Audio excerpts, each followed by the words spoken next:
Radio 2 Max Productions here with another training tuck, or personal vlog I should say, and it is February 26, 2015, or 2016, sorry I'm still stuck in the past I guess, but I just wanted to update you guys with my first official day back training. I took a planned break after the Black Canyon 100K, and it's good to take planned breaks instead of unplanned breaks, and it's good not to push yourself 52 weeks a year training really hard, because you can only be at 100% fitness for so many times during a season, maybe once or twice only, or during a year. So most of the time I like to think my residual fitness gets me around 85 to 90% top fitness, and then really dedicated training is what gives me that extra 10%, really gets you up to 90, 95, and even 100% maximum training in your peak. But it's a delicate balance, and rest is always part of the equation, should not be overlooked. I actually, mentally it's good for me to just check out. Like, I didn't run for 12 days basically, at all, a step. Actually, that's not true. Sandy and I went to Flagstaff 2 days after the race, and I did a little run with her, and it was painful. And we also hiked around in Sedona, Cathedral Rock, if you haven't seen that video. But after that, it was just me not running, not doing anything some days, drinking more beer, eating, gaining a couple pounds of fat probably. I don't know for sure, I don't weigh myself that much, but I could just kind of grab my stomach. I could feel a little bit more, I could grab a little bit more.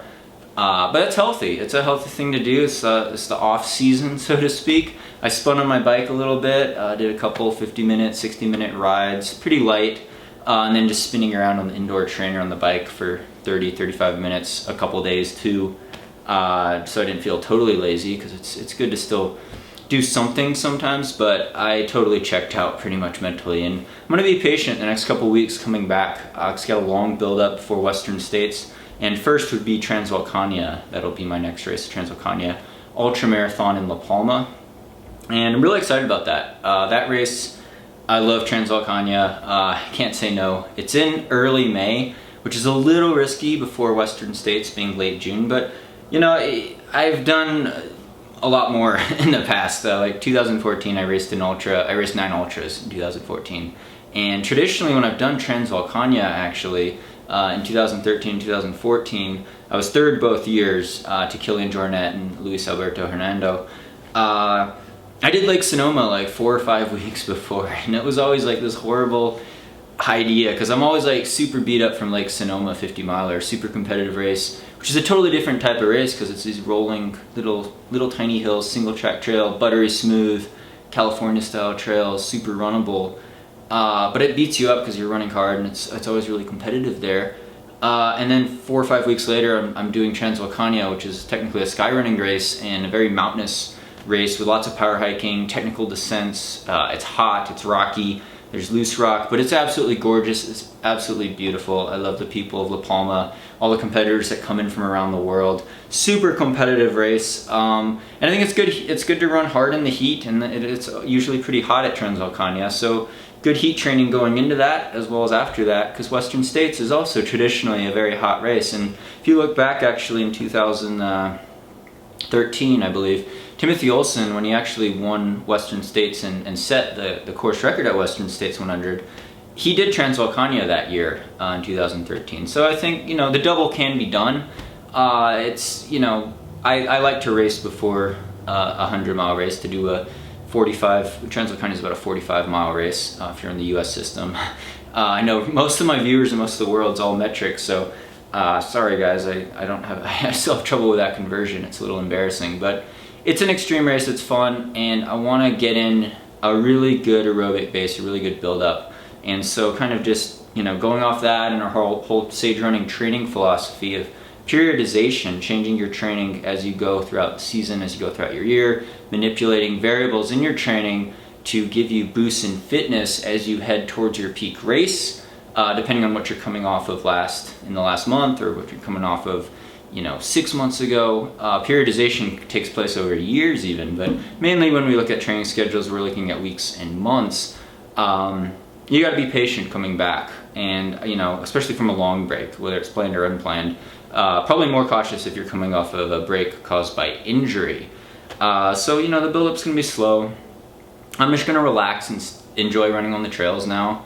For at least 2 weeks. I'm gonna try to just run really, really low intensity, easy, nothing formal, maybe add in some strides, 4 by 100 meters just to work on leg turnover and form as always. It's more critical to do at altitude, I think. And then also supplementary training, addressing strengths and weaknesses in my running form, but also hip mobility, things like that is getting more important. And I'll try to document some of this along the way, along this journey, Western States 100 training build up with Transvulcania in there, as well as adding in adventure training run videos, maybe some interviews with other people I know. I really wanted to expand this channel, and I'm able to do this now thanks to your support on here, sharing this video, liking the video, commenting on it, but also the Patreon supporters who have been really, really generous, and I'm just blown away by the amount of support. I really want to up the video game for you guys on here, on the exclusive Patreon videos, just all over the place. It's fun for me to do. I have a passion for videos. I'm not as good. I'm not a professional videographer, film editor, obviously, but I do want to try to improve my game on it, and there's a lot I could learn from mentors like Ginger Runner and other people that I've met through running who share that passion with creative media and film. But I'll keep the training talks on here. I'm open to comments for future training talk topics, so feel free to comment below. Again, I can't get back to your comments, but I do read pretty much all of them, so I do appreciate them, at least the new ones that come in on these new videos. So I'm taking that feedback into account. Vote on comments that you like to, that you also agree with, so I could see which ones are kind of more popular, that you guys like to hear about for future ideas, or anything like that, criticisms, whatever, you name it. I'm here for you guys. So this is just an amazing community to be a part of, and I couldn't have done any of this without your support and your views and your passion for running and sharing experiences through running, as well as asking questions and just trying to enjoy the sport more by just covering a wide range of training topics, as well as adventure runs and inspirational things and comments like that. So I really do appreciate all the feedback, and you guys have been really positive. So that helps me too, that you guys actually watch these videos. But yeah, Western States training, it's 10 weeks from this weekend till Transvulcania, and then I don't even know how many weeks. I guess it would be another, maybe it's 6 weeks after that, 7 weeks after that, till Western States 100. So that's the kind of cycle you're looking at. I'll be consulting my co-owner, co-coach, Sage Running. Sandy will be my coach, help me formulate a plan, as well as crewing logistics and all that stuff. She's really dialed on the ultra experience and training for any surface, any distance, and that's our sagerunning.com motto. Again, business plug, you can check out our training plans on that website, sagerunning.com, as well as download our ebook, The Sage Running Secret, A Guide to Speedy Ultras. The advanced version on the website, sagerunning.com, comes with 2 plans in the back embedded. But there's also an ebook Kindle version form on Amazon, which is just the contents of the book. But again, all our training plans come with guides, as well as our pace intensity spectrum chart. And yeah, as the season gets underway, things are getting really exciting here, and I just wanted to update you guys and keep you guys updated as I go along.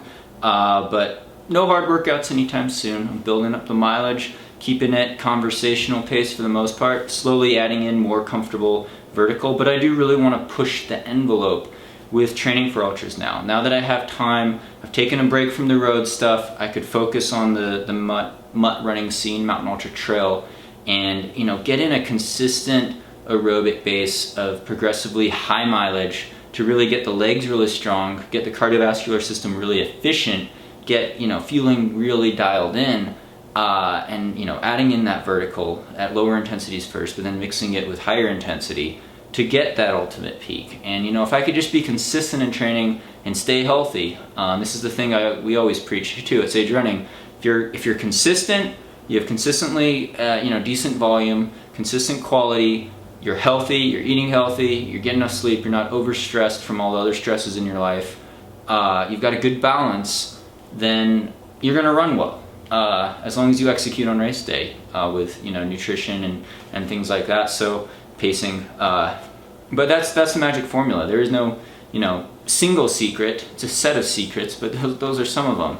You know, consistent training, consistent variation in training, but also just consistency in being able to get in the mileage and the volume at the right intensity at the right time.